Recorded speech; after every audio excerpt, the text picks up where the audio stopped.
Hello बच्चों, कैसे हो। आज मैं आपके सामने 5 मस्ट डू प्रॉब्लम्स लेके आने वाला हूँ। बहुत जल्दी अब आपका आईयूक्यूएम का एग्जाम आने वाला है कुछ समय बाद। तो होपफुली आपकी तैयारी बहुत बढ़िया चल रही होगी।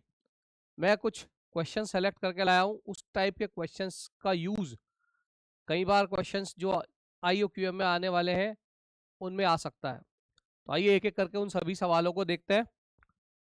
जो पहला सवाल मैं लेकर आया हूँ 5 मस्ट डू प्रॉब्लम्स में, वो कुछ ऐसा है। एक सर्कुलर कुछ डिस्क टाइप ये क्या बना है, चलिए देखते हैं क्या कह रहा है।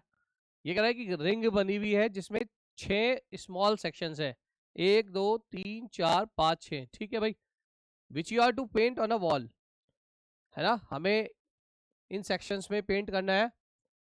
Made of which you are to paint on a wall, you have 4 paint colours, 4 colours available है हमारे पास। एंड हमें पेंट करना है हर एक सेक्शन को, 6 के 6 सेक्शंस है। एक दीवार पे हमें इनको पेंट करना है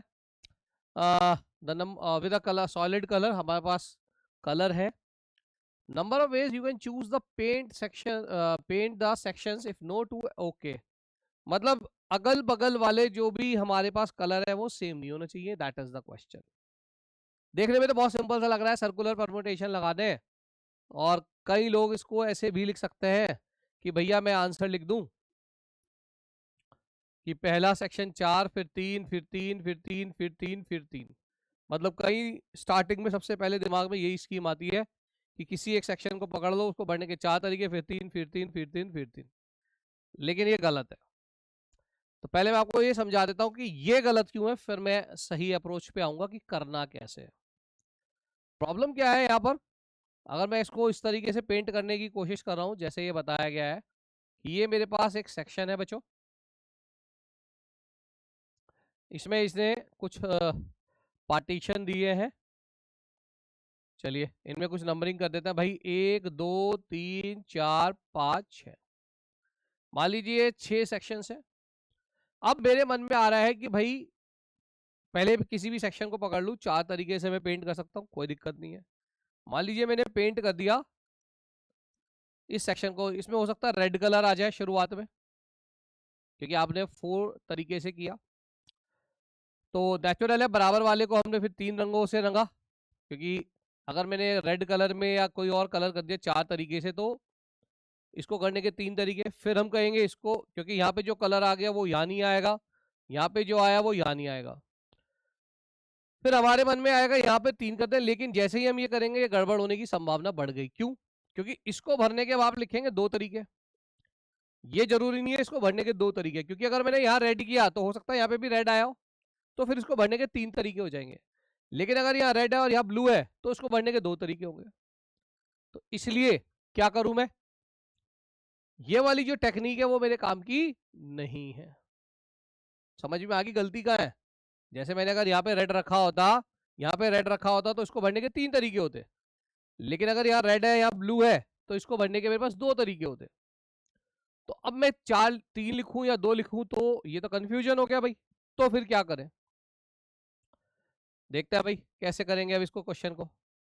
ठीक है, गलती समझ में आ गई कि ऐसे क्यों नहीं करना है। तो अब कैसे करना है, that is the main question. क्योंकि सर्कुलर परम्यूटेशन में जनरली हमें इसको देख के यही लालच आता है कि सीधे सीधे 4 × 3 × 3 या 4 × 3 की पावर 5 कर दे। मैं वापस से रिंग बनाता हूं जो उसने रिंग बना के दी है हमें। कुछ इस तरीके की रिंग दी है इसने। ये 6 सेक्शंस है, 1 2 3, 1 2 3 4 5 6। ठीक है, मैं कुछ नंबरिंग दे देता हूं ताकि हमें आसानी रहे। इसको 1 नंबर दे देते हैं, इस सेक्शन को 2 3 4 5 6। अब प्रॉब्लम क्या हो रही है, एडजेसेंट कलर्स सेम नहीं होने चाहिए। तो क्या करें, 1 3 5 ऑल्टरनेट नंबर्स, आप 2 4 6 भी ले सकते हैं, कोई दिक्कत नहीं है। मैं कुछ ऑल्टरनेट सेक्शन ले रहा हूं।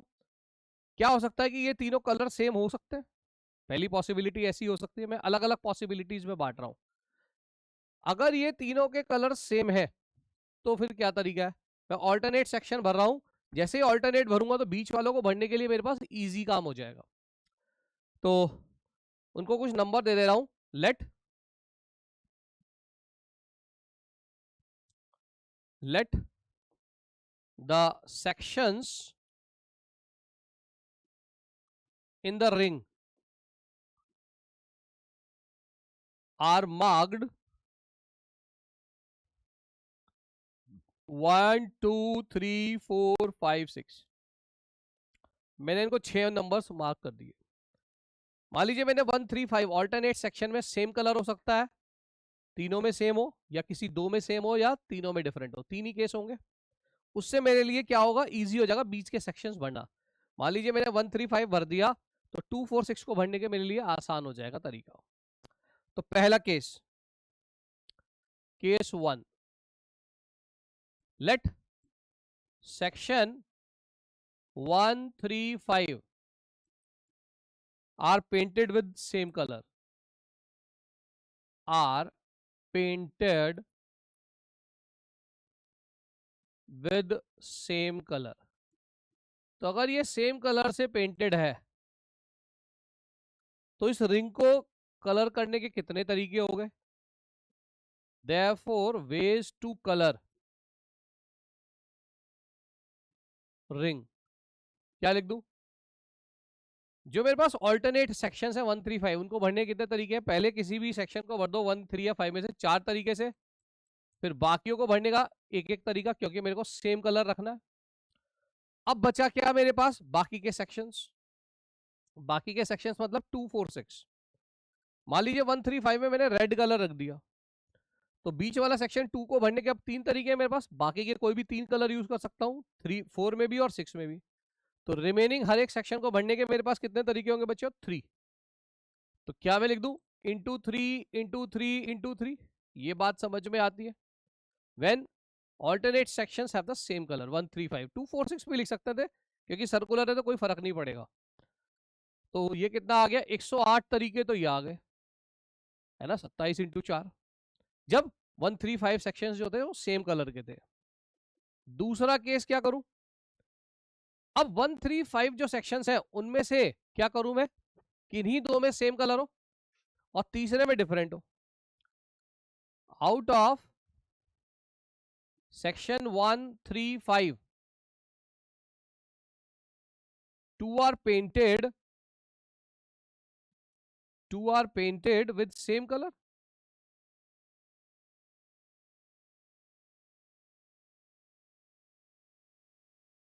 तो क्या होगा भाई?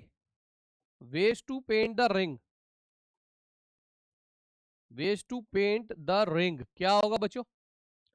तो पहले तीन में से कोई भी दो सेलेक्ट कर लो रिंग्स। मेरे पास तीन तरीके हैं, मैं 1 3 में सेम कलर करूं या 1 5 में या 3 5 में, मैं कोई सा भी सेक्शन ले सकता हूं। तो इसको भरने के तरीके कितने हो गए? इन दोनों को सेम कलर से भरने के तरीके 4। मान लीजिए मैंने 1 और 3 को सेम कलर से भर दिया तो अब जो सेक्शन 5 है उसको भरने के तरीके कितने हो गए? डिफरेंट कलर से भरना पड़ेगा। मैं लिख भी दे रहा हूं 3C2, यहाँ पे लिख लेता हूँ 4 इंटू 1, है ना, क्योंकि दोनों में सेम कलर रखना है। 4 इंटू 1 किस लिए? To paint same colour in 2 sections. दो सेक्शन में सेम रंग रख दिया मैंने, इन्हीं भी दो सेक्शन में मैंने सेम रंग रख दिया। कितने तरीके? 4 तरीके। और जो तीसरा सेक्शन है उसको भरने के 3 तरीके हो गए। Ways to paint the third section, ways to paint third section. ये बात समझ में आ गई 1 3 5 में से। अब 3 सेक्शंस और बचे। 3 सेक्शंस कौन कौन से बचे? 2 4 6। 1 और 3 में मान लीजिए मैंने रेड डाल दिया तो इसको भरने के कितने तरीके हो गए मेरे पास? अब बीच वाले सेक्शन को भरने के 3 तरीके। कोई से भी 3 रंग यूज कर सकता हूं। मान लीजिए इसमें रेड और इसमें रेड था, मैं यहीं पे नेक्स्ट यहीं पर ही फिगर ले लेता हूं। यहाँ पे ले लेते हैं। ये मैंने 1 2 3 4 5 6, है ना, मैंने इसको नाम दिया था,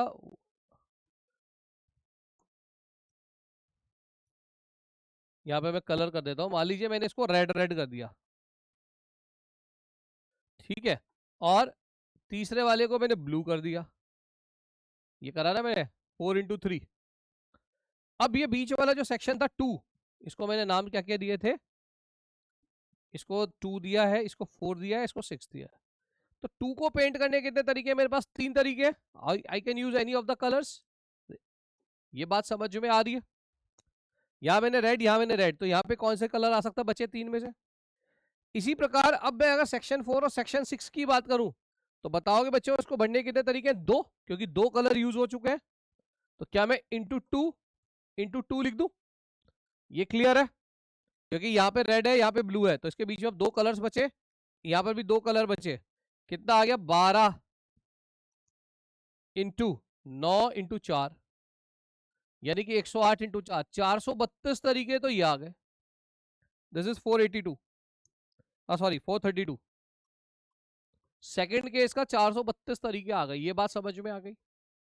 अब तीसरा केस, ये जो सेक्शन 135 थे, इन तीनों को अब डिफरेंट डिफरेंट कलर से रंग देते हैं। पहले तो हमने सेम कलर से रंगा तीनों को, फिर किन्हीं 2 कलर को सेम, किन्हीं 2 में सेम कलर रखा। नाउ द थर्ड केस,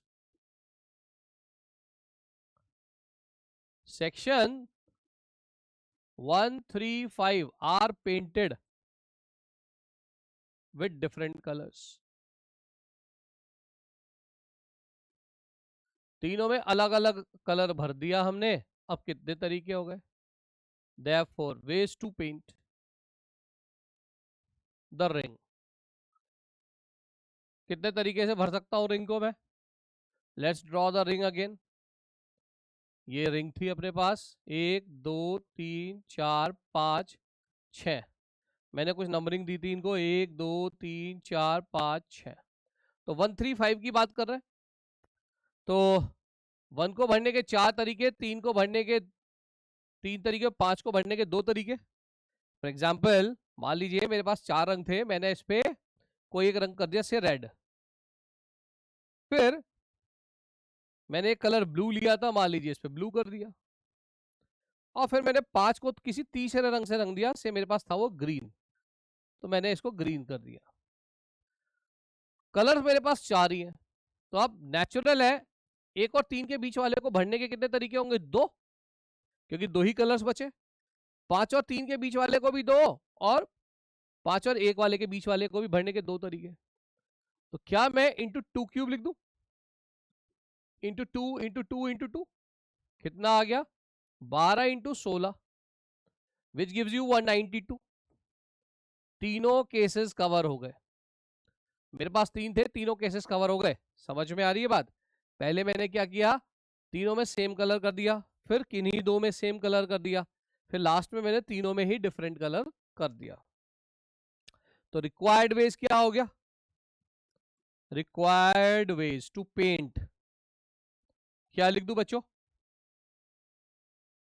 पहला केस का कितना जवाब आया था मेरे पास? 108, दूसरे का 432, 108 432, यानी कि 540, तो ये हो गया प्लस 192। तो कितना लिख दूं भाई? देखना सही लिख दिया क्या मैंने? 540, 640, and this gives you 732। Hopefully आपको कुछ समझ में आया होगा क्या किया मैंने। तो दोबारा देख लें क्या करा मैंने इस सवाल में। आपसे क्या कहा गया था कि एक रिंग है जिसमें 6 सेक्शंस हैं, मेरे पास 4 कलर है, ऐसे पेंट करना है कि जो नेबरहुड में कलर्स हैं वो डिफरेंट हो। तो मैंने क्या कर लगाई कि मैंने ऑल्टरनेट सेक्शंस को पकड़ लिया, क्योंकि उसके करस्पॉन्डिंग मेरे को बीच के सेक्शंस को कलर करना इजी हो जाए। तो 3 ही संभावनाएं हो सकती हैं, या तो ऑल्टरनेट जो सेक्शंस हैं उनमें कलर सेम हो तीनों में, या किन्हीं 2 में सेम हो, या तीनों में डिफरेंट हो। यदि तीनों सेम है तो उसके लिए क्या तरीका है? 135 में अगर सेम है, आप 246 भी ले सकते हैं 135 की जगह, कोई दिक्कत नहीं है। तो मैंने इसको सेक्शंस में बांट लिया। तो अगर 135 में सेम कलर है तो सेम कलर रखने के 4 तरीके हैं मेरे पास। फिर बचे हुए जो सेक्शंस है 3, उनमें हर एक को भरने के 3-3 तरीके हो गए, यानी कि 108। फिर मैंने कोई 2 सेक्शंस ले लिए जिनमें कलर सेम है, जैसे मैंने 1 और 3 सेक्शन ले लिया। मेरे पास 3 तरीके चुनने के, 3C2, क्योंकि मैं 13 या 15 या 35 कोई सा भी ले सकता हूँ। तो इसको भरने के 3 तरीके हैं मेरे पास। और जो पेंट करने का तरीका है, अब जो तीसरा सेक्शन 3C2 ले लिया, फिर अब पेंट करेंगे तो कितना तरीका है एक कलर रखने का? 4 तरीका है। ठीक है ना। 1 और 3 में अगर कलर सेम रखना है तो कितने तरीके हैं मेरे पास? 4। फिर जो तीसरा बचा सेक्शन जिसमें कलर करना है, जो बचा है, उसको भरने के 3 तरीके, क्योंकि उसमें डिफरेंट कलर रखना है। तो जब आपने ये तीनों सेक्शन भर लिए, सो बचे हुए 3 सेक्शन भरने के तरीके अब आसान है। 3 into 2 into 2 which will give you 432। और लास्ट में मैंने लिया था तीनों सेक्शंस सेम है। ओके, एक ये और ये, ठीक है। अब तीनों में अगर डिफरेंट कलर्स है तो इसको भरने के 4, इसको 3, इसको 2, और फिर बीच में जितने भी बचे हर एक को भरने के 2-2 तरीके हैं। तो 192 ये आ गया।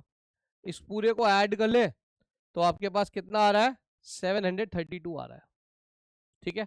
तो अच्छा क्वेश्चन है, जब भी रिंग के क्वेश्चंस आए या सर्कुलर में आए, कलर्स के क्वेश्चंस खास तौर से, या इस तरह के क्वेश्चंस हेड के भी आ जाता है कि डिफरेंट डिफरेंट कलर के हेड है तो हमें पहनाने हैं।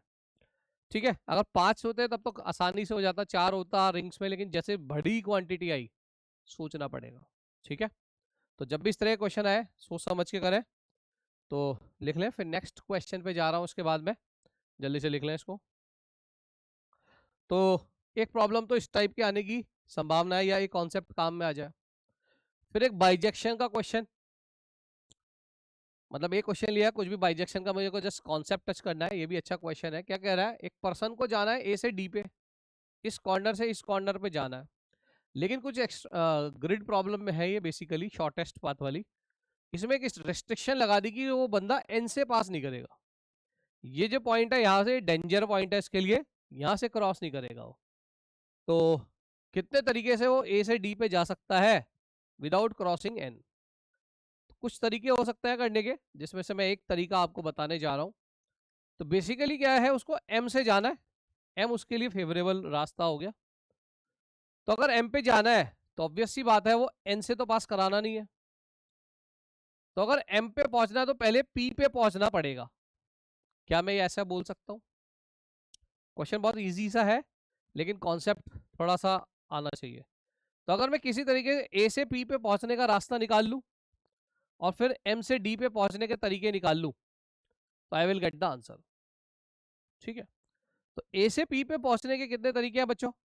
कितने तरीके? 1 2 3 4 5 6, 6 रास्ते जाएगा वो। ऐसे भी घूम के जा सकता है, ऐसे भी, या ऊपर नीचे, शॉर्टेस्ट पाथ है लेकिन। ठीक है ना। वो आगे की तरफ जाएगा या ऊपर की तरफ जाएगा, नीचे वापस नहीं आएगा ना पीछे वापस जाएगा। तो रिक्वायर्ड वेज की अगर बात करूं तो क्या लिख दूं भाई मैं? ये क्वेश्चन कंपैरेटिवली आसान है, लेकिन ये कॉन्सेप्ट आईओक्यूएम में आना चाहिए हमें। तो रिक्वायर्ड वेज क्या हो गया टू मूव, अगर हमें ए से डी पर पहुंचाना है, तो ways to reach from A to P, पहले ए से पी पर पहुंचा दो, इनटू क्या करूं? Ways to reach from M to D, फिर एम से डी पर, ways to reach from M to D. तो ए से पी पर पहुंचने के कितने तरीके हैं भाई? आपने पढ़ा होगा जब हमें यहाँ पर क्या करना है, शॉर्टेस्ट रास्ते से जाना है। तो ये एक ही तरीका आगे जाने का, ऊपर जाने के 5 तरीके। तो क्या लिख दूं? 6C1, 6 में से एक स्टेप हॉरिजॉन्टल लेना है, 5 वर्टिकल लेना है। और अब पी से एम पे जाने का तो एक ही तरीका है, ये तो फिक्स है। फिर एम से डी, तो एम से डी पर जाने के कितने तरीके हैं? 4C2, क्योंकि 2 हॉरिजॉन्टल पाथ लेने हैं, 2 वर्टिकल पाथ लेने हैं। तो द आंसर इज 36। आप ऐसे भी कर सकते थे, पहले ए से डी पर पहुंचाने का तरीका, तो ए से एम वाया एन भी जा सकता था। तो ए से एम पे ले जाओगे तो 7C2 इंटू 4C2 में से वो केस घटा दो जब वो ए से एन पे गया, फिर एन से डी पर गया। ऐसे भी कर सकते थे, कोई दिक्कत नहीं थी। राइट। तो इस तरह की प्रॉब्लम्स भी आपके आ सकती हैं पेपर में। ठीक है ना। तो you can just write it, then we will move on to the next problem. ये अगली प्रॉब्लम देखते हैं भाई क्या थी। चलो let's move on to the next problem. क्या कह रहा है? मैंने यहाँ पे एबीसी 3 ही लोग लिए हैं, INMO में ज्यादा के लिए इस तरह की प्रॉब्लम आई है, लेकिन IUQM लेवल पे ज्यादा बड़ी प्रॉब्लम तो आएगी नहीं, लेकिन कॉन्सेप्ट सेम ही रहेगा जो मैं यहाँ बताने जा रहा हूँ। कह रहा 3 बच्चे हैं जो playing passing a ball, ball pass कर रहे हैं एक दूसरे को, ऐसा कुछ गेम खेल रहे हैं। Find the number of veg the ball will reach a, ball वापस से ए के पास आ जाएगी, और ए से ही शुरू करना है लेकिन 9 पासेस के बाद। मतलब ए ने बॉल पास करी सबसे पहले, फिर 9th पास के बाद वापस से ए के पास आनी चाहिए, ये क्वेश्चन है। तो रिकर्शन का बहुत बढ़िया क्वेश्चन है, ठीक है ना। स्टार्ट किया ए से, ए ने गेंद फेंकी बी या सी के पास, 3 लोग हैं, फिर बी आगे फेंकेगा किसी के पास भी, सी या ए के पास, इस तरीके से खेलते जाएंगे। तो 9th पास के बाद ए पे बॉल आनी चाहिए, यानी कि 8th पास पे जो बॉल होगी वो बी या सी में से किसी पे होगी। ओके, तो क्या करें भाई, लेट एक्शन मान लेते हैं the number of veg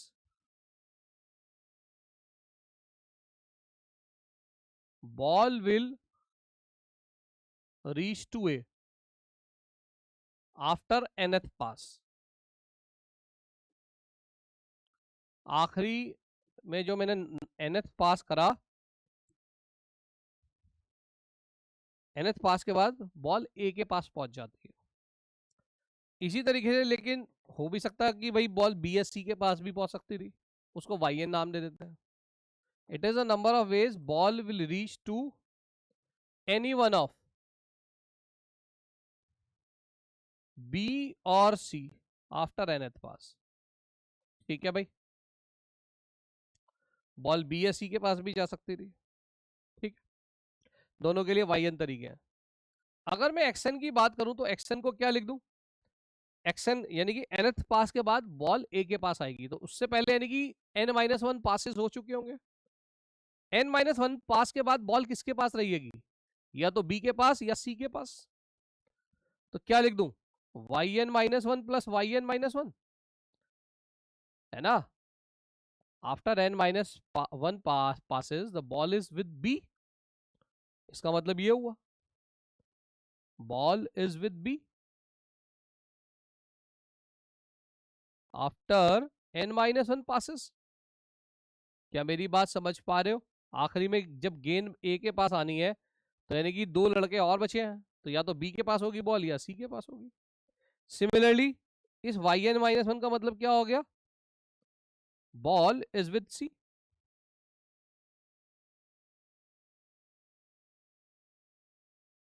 after n-1 passes. क्या मेरी बात समझ में आ रही है, इतना क्लियर है। तो एक्शन मतलब बच्चों कितना हो गया, एक्शन की अगर बात करूं 2yn-1, let us suppose this is condition number 1. now what about yn, yn का फॉर्मूला क्या लिख दूं, nth पास के बाद बॉल मान लीजिए बी के पास आई, तो n-1 पासेस पे गेंद किसके पास रही होगी, या तो ए के पास रही होगी या बी के पास या सी के पास रही होगी। अगर मैं वाई एन की बात करूं, how much will be Y N, अगर बी को मैं वाई एन ले लूं तो बी के पास बॉल किससे आई होगी, या तो सी से या ए से, आफ्टर n-1 पासेस। ठीक है ना, ball is with A after n-1 passes. और अगर मैं यहाँ पे वाई एन को ले रहा हूं बी, तो यहाँ पे बॉल किसके पास होगी, सी के पास। और अगर यहाँ पे वाई एन का मतलब क्या है, बॉल इज विद बी और सी आफ्टर n पासेस, है ना। तो yn-1 का मतलब क्या लिख दूं, बॉल इज विद, अब उल्टा लिखूंगा, अगर यहां पे बी होगा तो यहां पे सी लिखना पड़ेगा, विद सी और B respectively after n-1 passes. क्या ये बात समझ में आती है, बस यही इसमें एक ट्रिक वाली बात है। बेसिकली हमें एक रिकर्शन में एक इक्वेशन टाइप बनानी पड़ती है कि जो रिपीट होती जा रही हो, 1 2 3 डालेंगे तो वैल्यूज निकलनी शुरू हो जाएगी, हमें 9th पास के पास चाहिए। तो yn की जो वैल्यू हुई वो हुई xn-1 प्लस yn-1, तो ये yn आ गया। मेरे पास है यहाँ पे वाई एन माइनस वन। तो फ्रॉम वन अगर मैं लिखना चाहूं X N plus one, N की जगह एन प्लस वन रख दूं तो ये क्या बन जाएगा, टू वाई एन। और टू वाई एन कितना लिख दूं? क्या ये बात समझ में आती है? क्योंकि वाई एन की वैल्यू ये है। Use condition number two. तो एक्स एन प्लस वन कितना आ गया बच्चों? एक्स एन प्लस वन आ गया two x n minus one plus two y N minus one. और two y N minus one कितना था? X n. Use condition one. तो एक्स एन प्लस वन क्या लिख दूं? तो एक्स एन प्लस वन आ गया two x n minus one plus x N. मैंने यूज करी कंडीशन नंबर वन। क्या मेरी बात समझ में आई? क्योंकि Y N minus one X N के बराबर है। तो अब यहाँ पे फॉर्मूला जनरेट हो गया एक्स की टर्म्स में। मुझे चाहिए एक्स नाइन। एक्स नाइन का मतलब यहाँ पे एन को 8 डालना पड़ेगा। तो एन को अगर 8 डालूंगा तो एक्स एट और एक्स सेवन चाहिए। अब एक्स सेवन और एक्स एट तो पता ही नहीं, सेवेंथ पास और एट्थ पास के बाद। तो 1 2 3 से स्टार्ट करते हैं, देखते हैं एक सीरीज बन रही है। अच्छा, इसको कुछ इक्वेशन नंबर क्या डाल देते हैं, इधर 2 डाला था, इसको 3 डाल देते हैं। Now what will be the value of x one? पहले पास के बाद ए ने बॉल पास करी और उसके पास खुद ही आ जाए, ये तो गलत हो गया, 0। भाई खुद को तो पास कर नहीं सकता आदमी। फिर 2 पासिस के बाद ए ने पास करा, ए या तो बी को पास करेगा या सी को। वापस से ए के पास गेंद आ जाए। कितने तरीके हैं? 2 तरीके हैं। ये फर्स्ट पास है, ये सेकंड पास है। Now we can find out x3 x4 x5 from this equation. Now from third put n is equal to 2 in third. क्या आएगा भाई? x3 बराबर 2x1 प्लस x2। ये आ गया 2। x1 तो 0 है, x2 2 है, तो x3 की वैल्यू भी 2 ही आई। अब व्हाट अबाउट x4? n को 3 डालूंगा तो क्या आएगा भाई? 2x2 plus x3। तो ये आ गया 2 इंटू 2 प्लस 2, 6। x3 2 आ गया, x3 6 आ गया। मुझे पहुंचना है x9 पर। Now what will be x5? तुम देख सकते हो फॉर्मूले से 2 कम चाहिए यहाँ पे, यानी कि 2x3 प्लस x4। 2x3 था 2, तो 2 इंटू 2 प्लस x4 आया 6। कितना आ गया बच्चों? ये 10। अब x6 ये आ जाएगा 2x4 प्लस x5। कितना लिख दूं? 2x4 कितना था भाई? 6। तो 2 और 6 12 और 10 22। x7 आ जाएगा 2x5 प्लस x6। तो 2x5 का 20 और ये आ गया 42। जल्दी से अब पहुंचने वाले हैं हम अपने रिजल्ट पे। x8 2x6 प्लस x7, तो 44 और 42 मिलके कितना हो गया? 86 हो गया। कितना हो गया देखो जल्दी से, 2 इंटू दिस 44 प्लस दिस, ठीक है। And then finally x9 2x7 plus x8, तो 84 प्लस 86 कितना हो गया भाई? 170। यानी कि 170 तरीके होंगे, ये कह रहा है वो। Number of ways so that the ball will reach back to A after 9th pass. तो बढ़िया सवाल है ये रिकर्शन का। देख लें एक बार क्या किया मैंने, ठीक है ना। इस सवाल में कह रहा है कि हमने ABC 3 बच्चों को गेम खिलाना है, passing the ball. A start कर रहा है, तो गेंद एक एक करके पास करनी है हमें। लेकिन फाइनली 9th पास के बाद गेंद ए पर ही आनी चाहिए यदि ए स्टार्ट करता है। तो भाई मैंने क्या करा, एक्सन नंबर ऑफ वेज मान लिया कि बॉल ए के पास पहुंचेगी आफ्टर nth पास। वाई एन मान लिया मैंने, बॉल पहुंचेगी बी या सी के पास। तो एक्सन यानी कि अगर मैं एक्सन की बात करूं तो यानी कि एक्सन माइनस वन पासिस के बाद बॉल किसके पास होगी? या तो बी के पास या सी के पास। तो Y N minus one plus Y N minus one, B के पास पहुंचा तो भी यही केस, सी के पास पहुंचे तो भी यही केस। तो फॉर्मूला बन गया एक्सन का 2y(n-1)। अब कोशिश करो एक्स की टर्म्स में ही सारी चीजें आ जाए, मतलब ए से रिलेटेड। एक्सन हमने ए के लिए माना कि ए के पास गेंद वापस लौट के आए। ना वाई एन का फॉर्मूला क्या होगा? अगर बॉल nth पास के बाद गेंद ए बी या सी के पास पहुंचे, तो बी के पास पहुंच रही है तो यानी कि उससे पहले बॉल किसके पास रही होगी? सी या ए के पास। तो n-1 पासिस के बाद बॉल ए के पास रहे या सी के पास रहे, तो उसका फॉर्मूला ये है। इसको जोड़ के yn आ गया। अब मेरे को यहाँ पे जो फॉर्मूला है वो yn में अगर लाना है तो n की जगह n+1 रख दूंगा तो ये बन जाएगा। ये वैल्यू सब्स्टिट्यूट कर दो, you will very easily get ये फॉर्मूला। बस एक बार x की टर्म्स में ये फॉर्मूला बन गया, खेल खत्म है। फिर तो स्टार्टिंग की एक दो कंडीशन सोचनी है, 1 2 3 रख के। तो पहला x1 0 आ गया, खुद को तो पास करेगा नहीं बॉल। फिर x2 की वैल्यू 2 आ गई, x3 की ये आ गई, एंड देन फाइनली x9 आ गई 170। ओके, तो रिकर्शन मतलब रिपीटिशन हो रहा है, तब लगाना है हमें। ठीक है, तो ये थोड़ा सा अगर आपने प्रैक्टिस करी हो इन क्वेश्चंस की, आपको मेरी बात समझ में आ रही होगी। राइट, लिख लें, फिर नेक्स्ट प्रॉब्लम पे चलते हैं। जल्दी से थोड़ा बहुत लिख लें जो भी इस सवाल में है।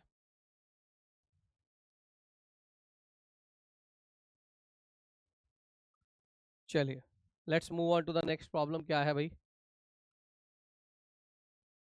हाँ, एक प्रॉब्लम ये भी बढ़िया है भाई, ज्योमेट्रिकल प्रॉब्लम। कह रहा है कि 18 साइडेड रेगुलर पॉलीगन है कोई, 3 वर्टिसेस जोड़ी गई, ट्रायंगल बनाए गए, तो टोटल ट्रायंगल्स तो 18C3 हो जाएंगे। लेकिन आपसे खाली ट्रायंगल नहीं पूछ रहा वो पूछ रहा है उनमें से कितने एक्यूट एंगल ट्रायंगल होंगे, ये सवाल। एक्यूट एंगल ट्रायंगल मतलब सारे एंगल 90 से कम होने चाहिए। अब ये थोड़ा सा सोचना पड़ेगा सवाल, क्योंकि ये तो समझ में आता कि टोटल ट्रायंगल कितने होंगे, 18C3 है ना, टोटल ट्रायंगल्स पॉसिबल, लेकिन रिक्वायर्ड कितने होंगे वो सवाल है। तो कुल तो 18C3 हो जाएगा, तो 18C3 की वैल्यू कितनी हो जाएगी भाई? ये आ गया 51 × 16, कितना होता है भाई? 816। 816 में से लेकिन कितने हमारे काम के हैं, यानी कि कितने एक्यूट है, ये सवाल है। कैसे पता करें भाई? ये मान लीजिए A1 A2 A3 A4 ऐसे चलता जा रहा है, ये A10 A11 A12 A13 dot dot dot A18। ये कोई रेगुलर पॉलीगन दे रखा 18 साइड का, यानी कि 18 वर्टिसेस होंगी। अब इसमें से कौन से ट्रायंगल हमारे काम के नहीं है 18C3 में से, जो राइट एंगल हो या ऑब्ट्यूज एंगल हो, क्योंकि तीन ही तरह के ट्रायंगल लेंगे हम। तो रिक्वायर्ड नंबर ऑफ ट्रायंगल्स और of acute angled triangles is equal to 816 में से क्या घटा दूं, number of right angles minus number of obtuse. यहाँ पे देखो राइट एंगल्ड ट्रायंगल है ना, राइट एंगल्स नहीं, right angled triangle, and number of obtuse angled triangle. ये अगर मेरे को राइट एंगल ट्रायंगल की संख्या पता चल जाए और पता चल जाए कितने ऑब्ट्यूज एंगल है, तो क्वेश्चन खत्म। राइट एंगल कब होता है भाई? एक सर्कल में अगर मैं डायामीटर जोड़ दूं, एक डायामीटर ले रहा हूं मैं, ऐसे हम कितनी डायामीटर बना सकते हैं? 18। तो अगर मैं एक डायामीटर ले रहा हूं और इस तरफ लेता हूं, इधर कितने पॉइंट बचे? A1 और A10 के अलावा 8 और बचे। अगर मैं ये एक डायामीटर लेता हूं, इसके राइट की अगर मैं बात करूं, मतलब अगर मैं क्लॉकवाइज डायरेक्शन में बात करूं, तो कितने राइट एंगल बन सकते हैं? 8। मैं A1 A2 A10 को जोड़ूं तो भी राइट एंगल आएगा, है ना, आप लोगों ने पढ़ा होगा right angle triangle in case of semi circle. Circumference पे अगर हम कुछ भी बना देते हैं तो, है ना, in case of semi circle the triangle is 90 degree. तो 8 ट्रायंगल ऐसे बनेंगे, ठीक है ना। इसी तरीके से अगर मैं इधर बात करूं, A1 A10 है, इन दोनों को जोड़ने पर एक बना, तो कितनी डायमीटर बन सकती है? 2 पॉइंट से एक डायमीटर बन रही है, तो 18 से कितनी बनेगी? 9, ठीक है ना। तो 9 × 8 ये बन गए, ऐसे ही 9 × 8 इधर भी बनेंगे भाई। ये तो मैंने इधर क्लॉकवाइज डायरेक्शन की तरफ लिया, अगर मैं एंटी क्लॉकवाइज साइड लूं तो भी तो बनेंगे। तो number of right angle triangle कितने होंगे? Number of right angled triangle अगर मैं आपसे पूछूं तो कितने बनेंगे? एक तरफ बनेंगे 9 × 8, इंटू 2 लिख दूं,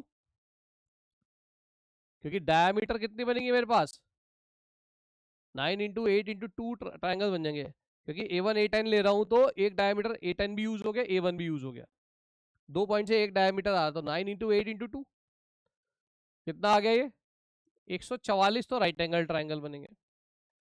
number of obtuse angle triangle कितने होंगे भाई, number of obtuse angled triangle ये कितने होंगे, जरा ये सोच के बता सकते हो। ये मैंने A1 लिया था, ये मैंने A10 लिया था, यहां पे कहीं सेंटर आएगा। ऑब्ट्यूज एंगल ट्राइंगल के केस में अगर आपको पता हो सरकम सेंटर कहां लाई करेगा, ट्राइंगल के बाहर। मान लीजिए A9 है, यहाँ पे कहीं पे सपोज से A4 है, या A2 A3 ले लेते हैं और बाकी के पॉइंट बीच में। यानी कि अगर मेरे को एक ट्राइंगल बनाना है ऑब्ट्यूज एंगल ट्राइंगल, तो वो डायमीटर के इधर इधर होने चाहिए। तो यानी कि अगर मैंने ये A1 A10 को छोड़ दिया, इसके अलावा ये कितने ट्राइंगल बन सकते हैं, मैंने एक एंड ले लिया A1 A9, तो कितने बन सकते हैं ये भाई, मैंने एक डायमीटर ले ली कोई सी भी, एक डायमीटर के लिए एक बन रहा है, तो इधर कितने बनेंगे A2 है ना, मैंने A1 A2 ले लिया, मैं A2 A3 A4 A5 A6 A7 A8 कोई सा भी ले सकता था। तो कितने बन सकता है A1 A2 A9, इस तरीके से अगर मैं करता चला जाऊं तो एक पे कितने बनेंगे मेरे पास, A2 से लेके A8 तक मैं जाऊंगा, ठीक है ना। तो कितने बन जाएंगे यहाँ पे, अगर मैं देखूं 8 इधर बन जाएंगे। ऐसे में कोई सी भी डायमीटर ले सकता हूं, ठीक है ना। अगर मैं कोई सी भी डायमीटर ले लूं, मतलब मैंने यहाँ पे एक डायमीटर ली, तुम्हारे दिमाग में आ सकता है भाई कि भाई मैं इधर भी तो जा सकता हूँ। तो अगर मैं इधर जाऊंगा तो फिर मेरे को ट्राइंगल, क्योंकि सरकम सेंटर को बाहर रखना है, तो A1 A9 A2 लिया मैंने, A1 A9 A3 लिया, इस तरीके से मैं टोटल कितने ट्राइंगल बन रहे हैं, एक डायमीटर पे 8, तो टोटल कितनी हो गई है 18, क्योंकि A2 A3 यहाँ पे रिपीटेशन वाली बात नहीं आएगी, ये मैं आपको पहले बता दूं, क्योंकि क्लॉकवाइज एंटी क्लॉकवाइज पिछले केस में मैंने अलग कर लिया था। तो यहाँ पे कितने बनेंगे number of obtuse angle triangle 18 into 8, देखो इतनी बात समझ में आती है क्या, ठीक है ना। तो 18 इंटू 8 ये आ जाएंगे, या आप एक काम और भी कर सकते हो, आ, मेरे पास अगर मैं बात करूं यहाँ पे ये डायमीटर की ले लूं, तो ठीक है 18 इंटू 8 भी ना करते हम, उसको कुछ और ही चीज समझते हैं। चलो मैंने एक डायमीटर ले ली, तो ऐसी कितनी डायमीटर बनेगी 18, ये तो बात समझ में आ रही है, क्योंकि मेरे पास 18 वर्टिसीज है। एक मैंने ये ले ली सेंटर से इधर इधर, ऐसे में कोई और भी ले सकता था A2 के करस्पॉन्डिंग A3 के करस्पॉन्डिंग। मेरे को अब क्या करना है, अगर ट्राइंगल बनाना है तो एक तो मैंने A1 चुन ली, अब A1 को मेरे को क्या करना है 8 वर्टिसीज से जोड़ना है जो कि सेंटर के एक तरफ हो, सेंटर के इधर हुआ, क्योंकि सरकम सेंटर बाहर लाई करना चाहिए। तो इधर कितनी वर्टिसीज है A2 से लेके A9 तक 8, 8 में से 2 वर्टिसीज चाहिए, खाली मैं A1 की बात कर रहा हूं। अगर A1 को जोड़ते हैं मेरे को ट्राइंगल बनाने ऑब्ट्यूज एंगल ट्राइंगल, तो कितने बनेंगे, एक वर्टेक्स A1 ले ली, तो मेरे को 2 वर्टेक्स और चुननी है ओरिजिन के या सेंटर के एक तरफ, तो 8 में से कोई भी 2 चुन लूं। तो क्या मैं लिख सकता हूं 18 इंटू 8C2, इतने नंबर ऑफ राइट एंगल, इतने number of obtuse angle triangle बनेंगे। इस कॉन्सेप्ट से समझो, ये तुम्हें जल्दी से समझ में आएगा कि मैंने एक वर्टेक्स समझ चुन ली, तो एक वर्टेक्स के रेस्पेक्ट में 2 और चुननी है, और कितने में से 8 में से A2 से लेके A9 तक, ठीक है ना। ये 18 तो कितनी है 18 वर्टिसीज है ना, तो एक वर्टेक्स के साथ मुझे 2 वर्टेक्स और चाहिए, तभी ट्राइंगल बनेगा। अब वो 2 वर्टेक्स कितने में से चुनूंगा, क्योंकि ये तो डायमीटर है A1 A10, तो A1 सरकम सेंटर बाहर लाई करना चाहिए, तो बची 8 वर्टिसीज, तो 2 और चुन लो, कितना आ गया 18 इंटू 8 इंटू 7/2, तो कितना आ गया भाई 63 इंटू 8, 504 ये ऑब्ट्यूज एंगल ट्राइंगल आ गए। तो रिक्वायर्ड नंबर ऑफ ट्राइंगल्स कितने लिख दूं, required number of triangles acute angle triangles 816 में से मेरे को राइट एंगल और ऑब्ट्यूज एंगल ट्रायंगल घटाने दे। तो कितना आ गया भैया ये 500, 648, ये घटा दो। कितना आ गया भाई, 16 में से 8 गया 8, 10 में से 4 गया 6, 168। दोबारा समझ लो इस क्वेश्चन को, थोड़ा अच्छा क्वेश्चन है कि मेरे पास 18 वर्टिसेस है, तो टोटल ट्रायंगल बन सकते हैं 816, 18C3। इसमें से कितने एक्यूट है? तो एक्यूट होने का मतलब राइट एंगल वाले घटा दो और ऑब्ट्यूज वाले। तो राइट एंगल वाले तो आसानी से दिख जाएंगे। राइट एंगल कितने होंगे? अगर हम एक डायमीटर ले लें तो सरकमफेरेंस पे अगर हम जोड़ दें, तीसरा पॉइंट सरकमफेरेंस पे ले लें, तो राइट एंगल ट्रायंगल बनता है सेमी सर्कल में। तो कितने राइट एंगल बनेंगे? अगर एक डायमीटर लेता हूं तो 9 डायमीटर होंगी टोटल, और एक डायमीटर के एक तरफ 8 पॉइंट होंगे, तो 8 एक तरफ बनेंगे, 8 दूसरी तरफ बनेंगे। तो 9 इंटू 8 इंटू 2 है ना, 72 प्लस 72 यानी कि 144। ऑब्ट्यूज एंगल ट्रायंगल के केस में क्या करना पड़ेगा कि जो सेंटर है सर्कल का वो बाहर लाई करना चाहिए। सर्कम सेंटर है ना ये, क्योंकि ये सर्कम सर्कल है, जितने भी ट्रायंगल बनेंगे इसके अंदर। तो A1 A4 A9 जैसे कि एक एग्जांपल है ऑब्ट्यूज एंगल ट्रायंगल का, तो कितने बन सकते हैं? अगर मैं इस A1 वर्टेक्स की बात करूं, एक वर्टेक्स पे अगर मैं बात करूं तो ये बाहर लाई करना चाहिए। तो 8 वर्टिसीज में से कोई सी भी जोड़ दूं मैं, 8 में से कोई सी भी एक जोड़ दूंगा। जैसे मैंने A1 ली, तो यानी कि इन 8 में से 2 और चाहिए, तो कितने बनेंगे? 8C2। 8C2 obtuse angle triangle आएंगे।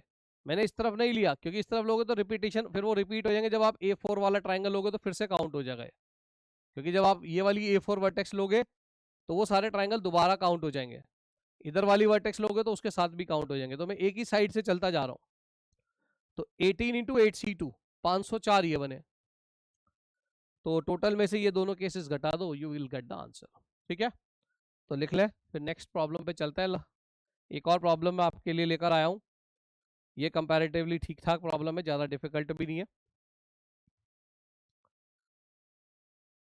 ये भी एक सर्कुलर अरेंजमेंट से रिलेटेड सवाल है, सिलेक्शन है बेसिकली, कि 28 किंग्स है जो कि एक राउंड टेबल के अराउंड बैठे हैं इक्वल डिस्टेंसेस पे।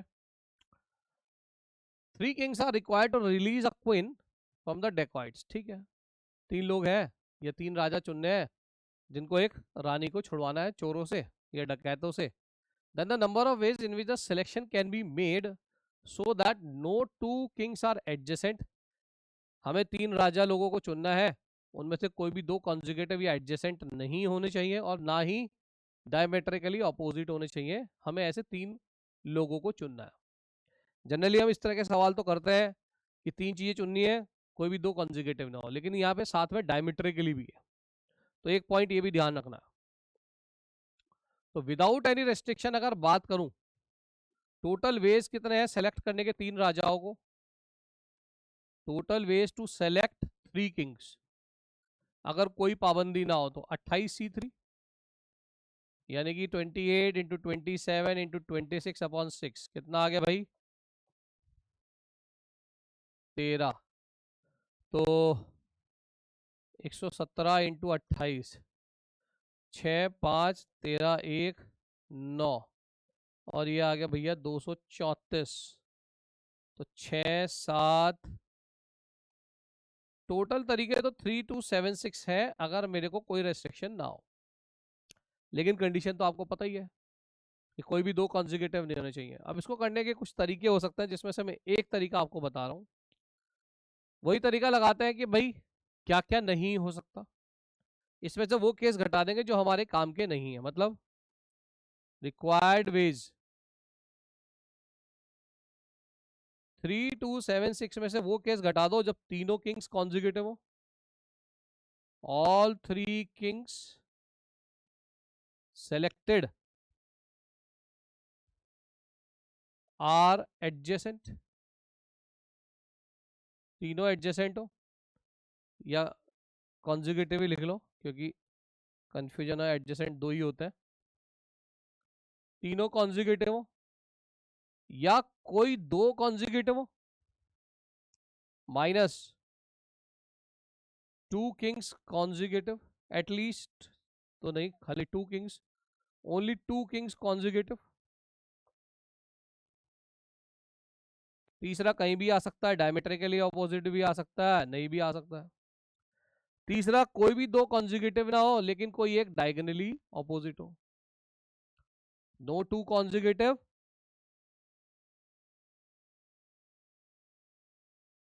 But one of them is diagonally opposite.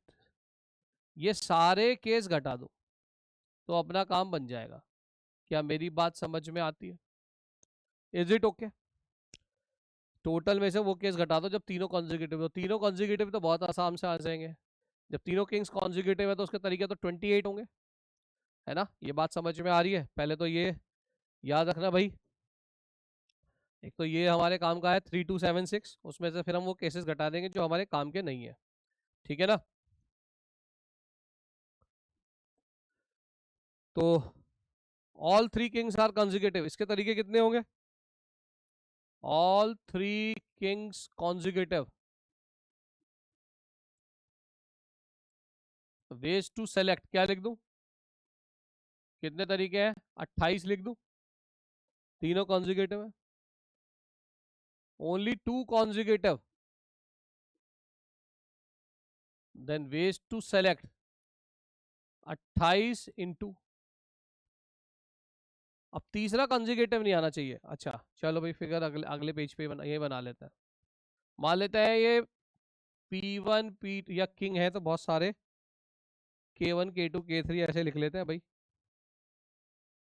K1 K2 K3 ऐसे चलता जा रहा है। K28 18 में से ओनली टू आर कंजिगेटिव, तो दो कंजिगेटिव चुनने के तरीके 28। अब तीसरा किसमें से चुनूंगा? मान लो मैंने K1 K2 चुन लिया तो मैं K28 और K3 को नहीं चुनूंगा। तो तीसरा किंग चुनने के तरीके 24। ठीक है, last case, no two consecutive, no two consecutive but one of them is diagonally opposite. इसके तरीके क्या होंगे भाई? डायगोनली ऑपोजिट के कोई एक डायगोनली ऑपोजिट है।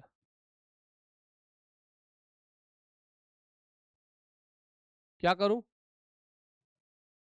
तो डायगोनली अपोजिट हो उसके 14 तरीके हैं, 14 डायमीटर्स बन सकती हैं। तो मान लीजिए K1 और यहाँ पर मैं डायगोनली अपोजिट ले लेता हूँ से K15, ये चुन लिए। मेरे को अब एक और चुनना है, कितने में से? मैं इसके नेबर नहीं ले सकता K1 का, इधर भी नहीं ले सकता, K15 का भी नहीं ले सकता। तो 3 और 3 6 छोड़ दूं तो बचे 22। तो तीसरा व्यक्ति चुनने के मेरे पास 22 तरीके हैं।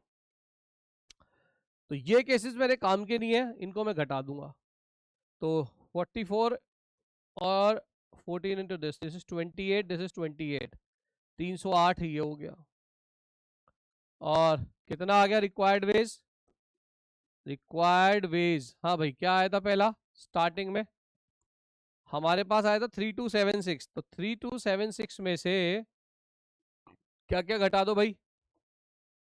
28, 28 इंटू 24 माइनस 308। ये 28 28 एक साथ ले लो तो ये कितना बन गया? 28 इंटू 25 माइनस 360। तो चलो भाई जल्दी सॉल्व करते हैं। तो ये तो मेरे ख्याल से 700 हो जाएगा, है ना? 25 इंटू 28 और ये 308, यानी कि 1008 घटा देते हैं भाई 3276 में से। 1008 घटा दो 3276, देखो भाई कितना आया? कैलकुलेशंस देख लेना, 16 8 और ये 6 और ये 2 और भाई ये भी 2, 2268 आ रहा है। ठीक है, तो देख ले एक बार मैंने क्या किया। तो लेट्स सी इट अगेन। आपसे कह रहा था कि कुछ राजा लोग बैठे हैं, कुछ किंग्स बैठे हैं एक सर्कुलर टेबल के अराउंड। 3 चुनने हैं अंडर द कंडीशन कोई भी दो एडजेसेंट ना हो और डायमेट्रिकली अपोजिट भी ना हो। तो मैंने क्या किया भाई, पहले 3 चुन लिए विदाउट एनी रेस्ट्रिक्शन, तो उसमें से 326 आ गया, इसमें तो कोई आपत्ति होनी नहीं चाहिए। ठीक है ना? अब उसके बाद वो केसेस घटा दो जो मेरे काम के नहीं है, या तो तीनों कंजिक्यूटिव होंगे या कोई दो कंजिक्यूटिव होंगे या कोई भी दो कॉन्जिक्यूटिव नहीं होंगे लेकिन एक डायमेट्रिकली अपोजिट होगा। तुम्हारे मन में ये आ सकता है कि जब भी कोई दो कॉन्जिक्यूटिव नहीं है तो तीसरा डायमेट्रिकली अपोजिट हो, वो केस ऑटोमेटिकली कवर हो जाएगा जब मैं इसको आगे सॉल्व करके दिखा रहा हूँ। तो जब तीनों कॉन्जिक्यूटिव है तो डायमेट्रिकली अपोजिट तो होंगे ही नहीं, तीनों कॉन्जिक्यूटिव है तो 28 तरीके। जब कोई दो कॉन्जिक्यूटिव है तो 28 तरीके हैं, K1 K2 K2 K3 ऐसे करके। तो तीसरा व्यक्ति चुनने के 24 तरीके, तो उसमें ऑटोमेटिकली डायमेट्रिकली अपोजिट वाला केस भी आ जाएगा, है ना। जब मैं K3 K4 K1 K2 ले रहा हूँ और इसके अगल बगल वाले हटा दे रहा हूँ, तो बाकी बचे 24 तरीके में से वो केस आ भी जाएगा जिसमें वो डायमेट्रिकली अपोजिट होगा, तो वो ऑटोमेटिकली कवर हो गया। लास्ट केस कोई भी दो कॉन्जिक्यूटिव नहीं लेकिन एक तीसरा डायमेट्रिकली अपोजिट, तो कोई भी दो डायमेट्रिकली अपोजिट लेने के तरीके 14 और तीसरा व्यक्ति चुनने के तरीके 22, तो 308 तरीके ये घटा देंगे। So what you will be getting 3276 में से सभी केसेस घटा दें 2268। ठीक है, तो होपफुली आपको आज की पांचों प्रॉब्लम समझ में आई होंगी। मैंने कोशिश करी है डिफरेंट डिफरेंट टाइप की प्रॉब्लम टच करने की कोशिश करी है। अभी एक और सेशन में आगे जाके लेकर आऊँगा जिसमें फिर से 5 प्रॉब्लम्स हम लेकर आएंगे जो हमें करनी चाहिए। ठीक है, होपफुली आज आपको कुछ बातें समझ में आई होंगी मैंने क्या कराया। फिर अब हम नेक्स्ट लेक्चर में मिलेंगे कुछ और 5 अच्छी प्रॉब्लम्स के साथ। ठीक है, till then goodbye and best of luck.